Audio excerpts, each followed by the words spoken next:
Hey guys, it is Wednesday morning. We're halfway through the week. And I hear that tomorrow it is going to be a little warmer, which is very exciting. Less wind, hopefully, all that good stuff. So I've enjoyed the winter. I've enjoyed the cold. Now I'm ready for it to start warming up a little bit, or maybe a lot. I'll take a lot too. Good. So we've been talking about how to improve your digestion. And last week we put out there the mindful eating ebook that I put together for everybody last year.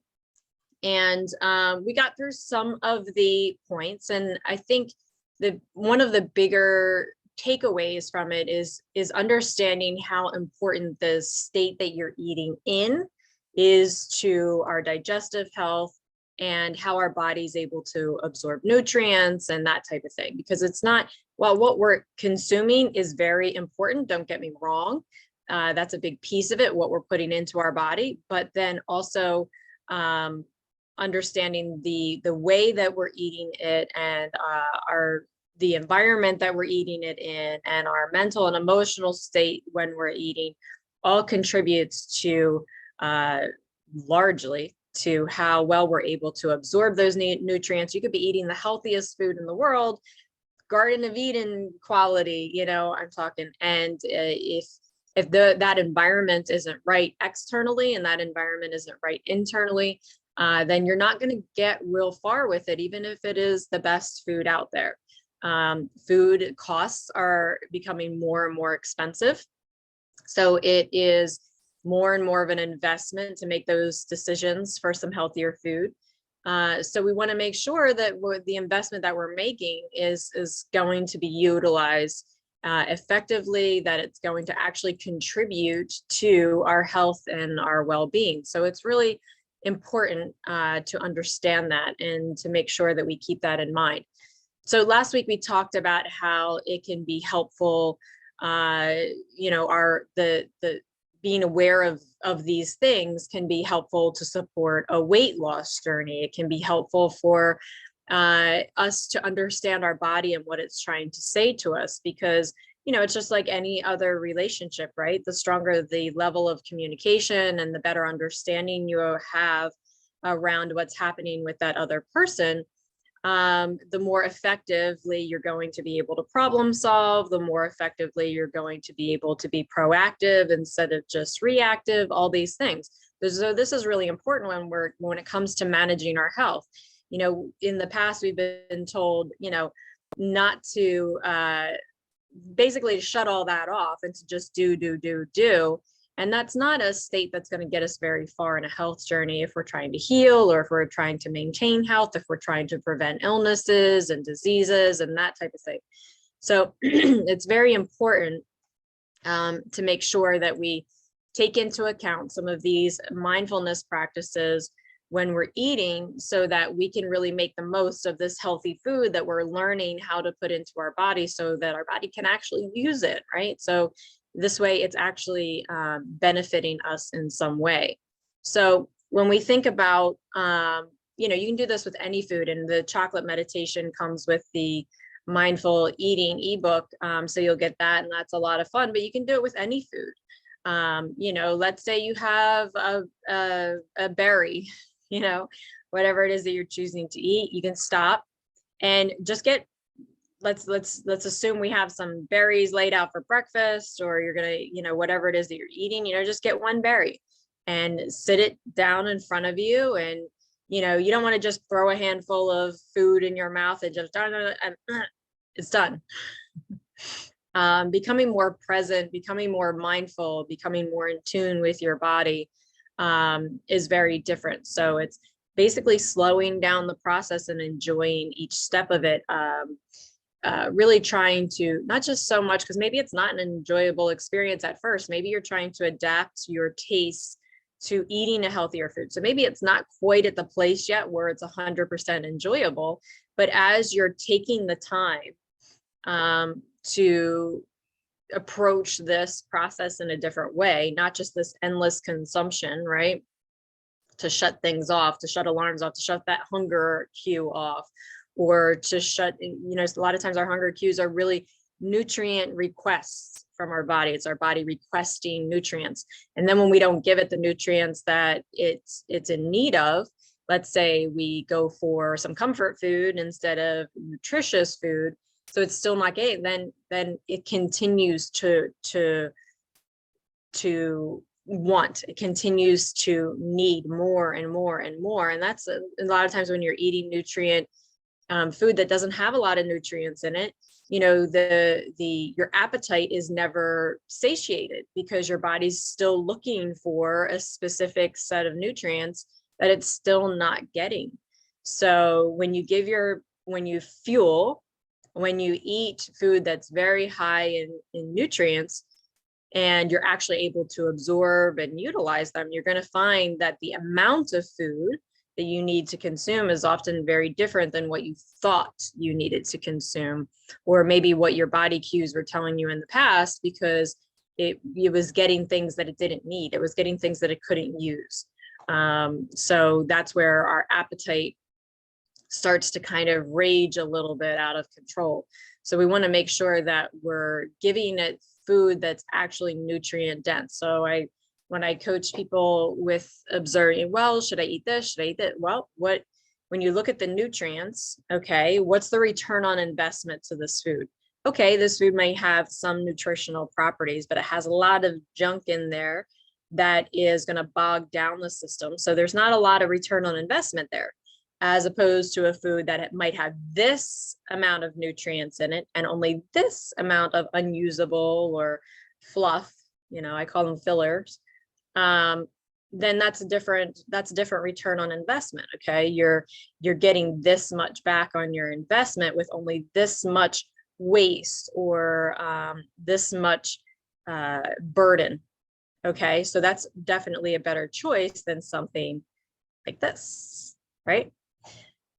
So that's how we evaluate whether or not this is a healthy food or if it isn't. Now, it's not to say that you can never eat something that is a greater burden with less nutrients. It's just you want to really minimize those experiences so that the bulk of the time you're consuming foods that are very high on that return on investment. Okay. How many resources does my body have to give in order to consume this amount of nutrients? Okay, well, this takes very little resource to consume a whole lot of nutrients, so that's a good choice.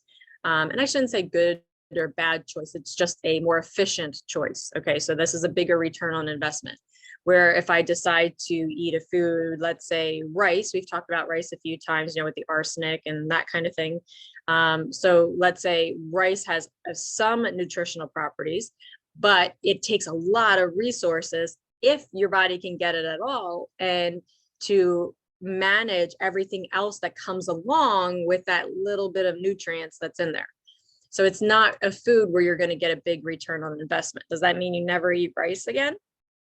No, not necessarily. That's probably not realistic to think that you're never going to consume it again. But if we can keep those experiences to a minimum, then that's going to be make the process much easier for your body.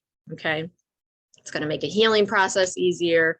It's going to make a maintenance process much easier. It's going to make a prevention process much easier, all that stuff. So in the ebook, I walk through how to be more mindful when you're eating.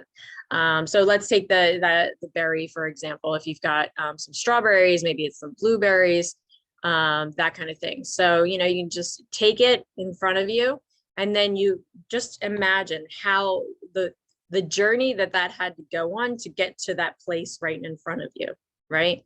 It's, whether you went out to the yard and you picked it yourself, if you happen to be growing them right now, or then it probably wouldn't be in the yard for most of us, but if maybe you have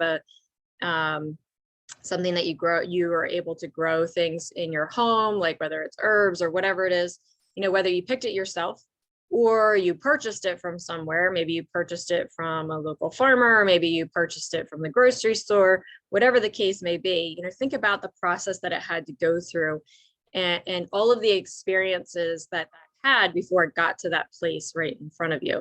So we go through in the ebook, and we go through those steps, to just become more conscious and aware of what it is that we're eating, how we're eating it, and make sure that our body can really utilize it fully, because that's really super important if we want to have a healthy digestion and we want to be able to absorb all of these awesome foods that we're learning to eat and we're developing these tastes for, and to create a better environment for our soul to live in, right? That's where we are right now. So that's important. So when we do that, you want to make sure that a few things happen, that are really important. First, in non-judging. When I said, corrected myself when I say good or bad. Okay, is this decision the best return on investment that I can get? There's going to be times, like I said, where you're developing taste for new foods because it might not be something that you're used to eating. So, just start to bring awareness to the judgments that we have that come up as we're eating that food, because that's going to have a big impact on what we can absorb too. Because if we're telling our brain one thing, this is nasty, this is gross, I can't believe I have to eat this, you're going to have a completely different response from your body internally than if you were to say, you know what, right now I'm not completely in love with the flavor, but I love what this is enabling my body to do. I believe in the bigger picture. I know that my taste buds are going to regenerate. And pretty soon, if I continue to try to eat this food, then I'm going to develop a love for this food. That happened to me with flaxseed crackers. I eat them religiously now because I love them. But the first time that I ate them, I spit it out of my mouth. I put the bag back in the pantry and it expired because I thought it was disgusting. And then one day, it kept coming back. This is something that I need to be eating more of, fiber, this, that. So I went back. I'm like, all right, I'm going to try it again. Tried it again, hated them a little bit less. Tried it again. And, then I was able to start wrapping my mind around, okay, I need to approach this differently if I'm going to be successful here. So for you, it might be a different type of food. For you, some people it's fish. Some people it's, some people it's chicken, some people it's vegetables, some people it's fruit, it just depends on what that is for you. So remember that how we choose to perceive the experience is going to have a big impact on how well we're going to be able to welcome the nutrients into our body and to actually be able to use it. Our spleen, stomach, and our pancreas is where we carry the bulk of worry. Because our emotions, different emotions resonate more fully in different areas of our body. So let's say you have a really stressful job or a difficult relationship, and you're constantly, combating or fighting or arguing, or, the stress level is always present around this situation. Say somebody that has a really stressful job, what tends to happen in that situation? Well, what tends to happen is that they start with some type of heartburn, reflux, eventually GERD it will lead to, right? So what happens is that it shuts down our digestion, and we can't break down our food efficiently. We can't utilize those nutrients. So that's all, those are things that are really impacting that system and that process, and that's not going to be helpful for us long term. So it's really important to be aware of that, to be aware of what's happening around you, to be aware of how you're consuming the food.